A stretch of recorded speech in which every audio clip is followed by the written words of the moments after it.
Welcome to Silent Screams. Tonight, we unravel a story shrouded in darkness, a tale whispered through the ages, feared by all who dare to listen. This is the story of the Ghost Rider, a haunting legend that will chill you to your very soul.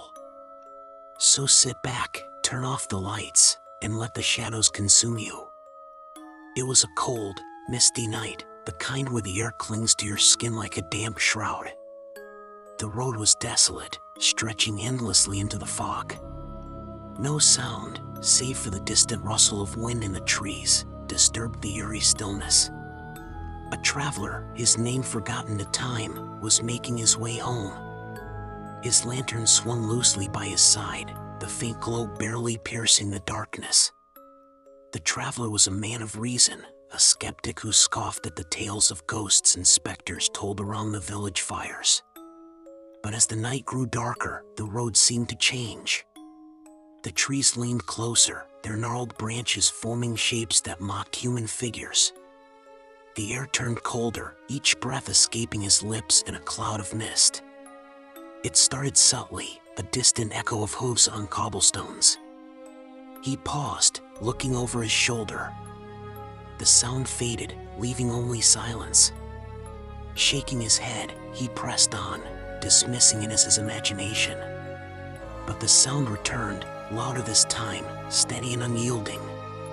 The clatter of hooves seemed to draw closer, yet no figure appeared in the gloom. Then, out of the fog, it came. A rider on a horse, shrouded in darkness, its features hidden save for two burning eyes that pierced through the mist. The horse's hooves struck the ground with a sound like thunder, leaving trails of glowing embers in its wake. The traveler froze, his heart pounding in his chest. He wanted to run, but his legs felt rooted to the spot. The rider slowed as it approached, the spectral horse's breath rising like smoke in the cold air.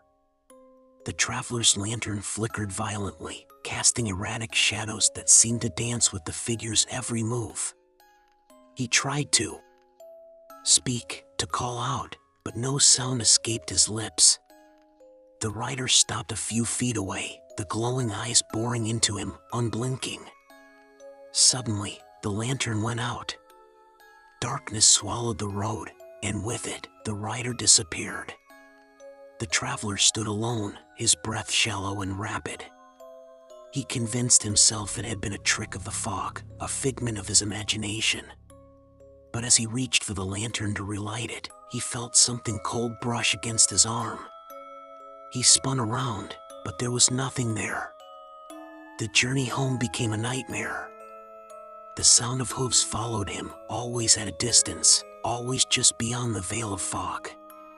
He saw shapes in the trees, fleeting figures that vanished when he looked directly at them.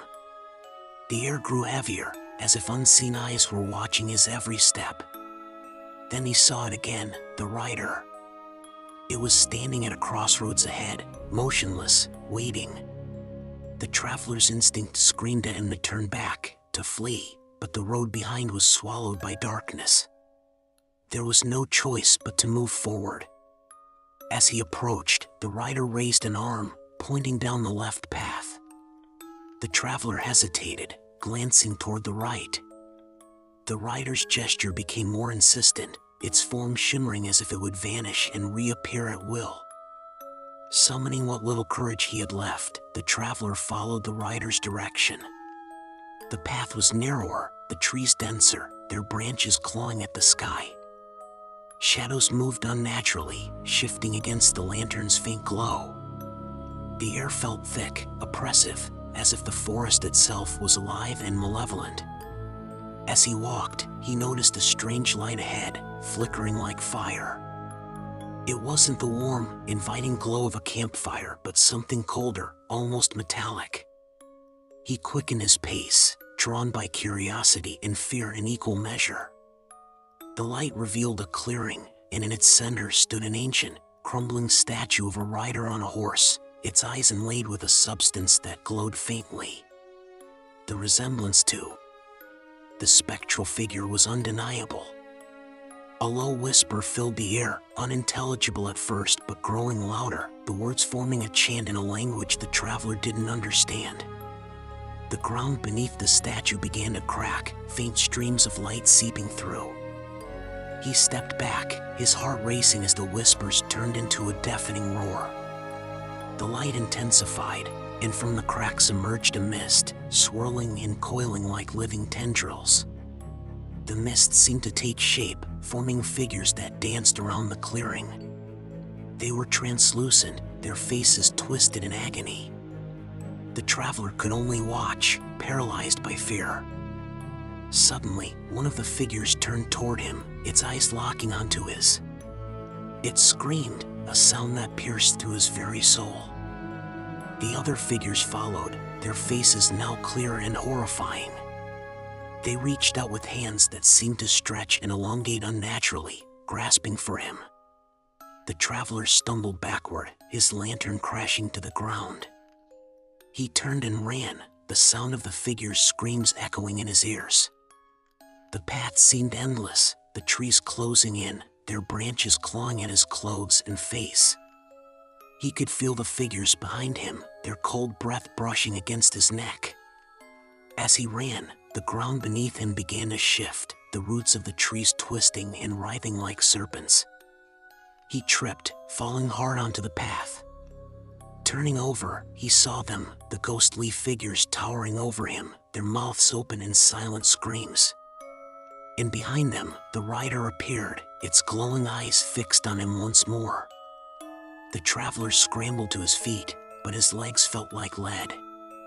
He could only watch as the rider raised a hand, a dark mist swirling around it. The figures froze, their heads snapping toward the rider in unison. The mist coiled tighter, and the traveler felt the air grow colder, heavier, as if it was being pulled from his lungs. The rider pointed at the traveler, and everything went silent. The figures vanished. The trees stilled, and the fog thickened until he could no longer see. A single voice broke the silence, deep and resonant, echoing in his mind. It spoke his name, a name he hadn't heard in years, a name he thought was forgotten. And then, there was nothing. The silence was deafening. For what felt like an eternity, the traveler stood frozen, his heart thundering in his chest. His name echoed in his mind, reverberating like the toll of a distant bell. He opened his mouth to scream, but no sound came. The fog around him seemed alive, thick tendrils curling and twisting, blocking out the world. Then, from somewhere deep within the mist, a faint laugh began to rise, a low, guttural sound that seemed to come from everywhere and nowhere at once. The traveler staggered backward, his breath coming in shallow gasps. He tried to focus, tried to find something, anything, he could cling to in this nightmare. But the fog shifted, forming shapes that flickered and danced, faces appearing and disappearing before he could fully register them. A hand, no, several hands, reached out from the mist, their fingers long and skeletal, clawing at the air just inches from his face. He stumbled again, his foot catching on a root, sending him sprawling to the ground. The earth beneath him was cold and damp, and as he scrambled to his feet, he realized the path he'd been following was gone. The forest, once dense but familiar, now seemed endless, its trees impossibly tall, their branches weaving together to form a canopy that blocked out even the faintest glimmer of moonlight. He turned in circles, desperate to find any sign of the road, but all he saw were shadows, shadows that moved when they shouldn't have, that seemed to follow him as he turned. And then he heard it again. The hoofbeats. Slow, deliberate, and impossibly loud. They echoed through the forest, each step resonating like a drumbeat.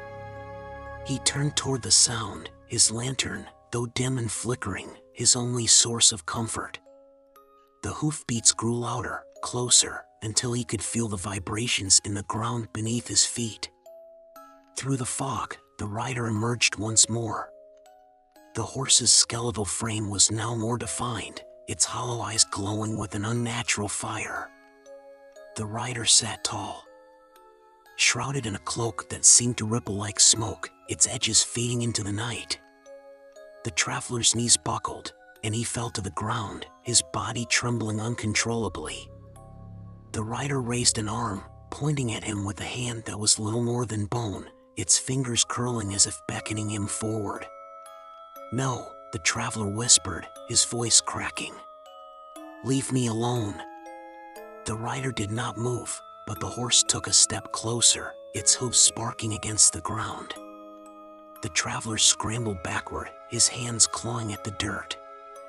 He tried to scream, but his voice was swallowed by the oppressive silence that surrounded him. The rider's hand dropped, and the fog seemed to grow thicker, enveloping the traveler in its cold embrace. From within the fog, voices began to whisper. They spoke in fragmented sentences, overlapping and jumbled, their tones a mix of sorrow and anger. Some words were clear, pleas for help, cries of despair, while others were unintelligible, guttural sounds that sent shivers down his spine. The traveler clamped his hands over his ears, but the voices only grew louder, more insistent. "Why?" one voice cried, a woman's voice, sharp and accusing. "Why did you leave us?" Another voice, deeper and filled with malice, hissed, "You cannot escape. You are one of us now." The traveler shook his head, tears streaming down his face. "I don't understand," he choked out. "I don't know what you want." The voices fell silent, and for a moment, he thought he was alone again. But then, from somewhere deep within the fog, he heard the faint sound of a child crying. It was soft at first, barely audible, but it grew louder, more desperate, until it was all he could hear. Against his better judgment, he rose to his feet and began to follow the sound. "Hello?" he called out, his voice trembling. "Is someone there?" The crying continued, leading him deeper into the forest. The trees seemed to part as he moved, their branches stretching out like arms, brushing against his shoulders and face. The air grew colder with each step, and the fog clung to him like a second skin. He tightened his grip on the lantern, its faint light flickering as if it, too, was afraid. Eventually, he reached a clearing. In the center stood a small, dilapidated house, its wooden walls rotting and covered in ivy. The crying was coming from inside, a high-pitched wail that sent chills down his spine. The traveler hesitated, his instincts screaming at him to turn back, but something, curiosity, fear, or perhaps the faint hope of finding another living soul, drove him forward. The door creaked open as he approached, revealing a dark interior. The crying stopped abruptly, leaving only silence. He stepped inside, the floorboards groaning beneath his weight. The air was stale, heavy with the scent of decay. The room was sparsely furnished, a broken chair, a table covered in dust, and a fireplace filled with ash. As he moved further into the house, he noticed something strange. The walls were covered in writing, words scrawled in a language he couldn't understand. The letters seemed to shimmer in the dim light, twisting and shifting as if alive.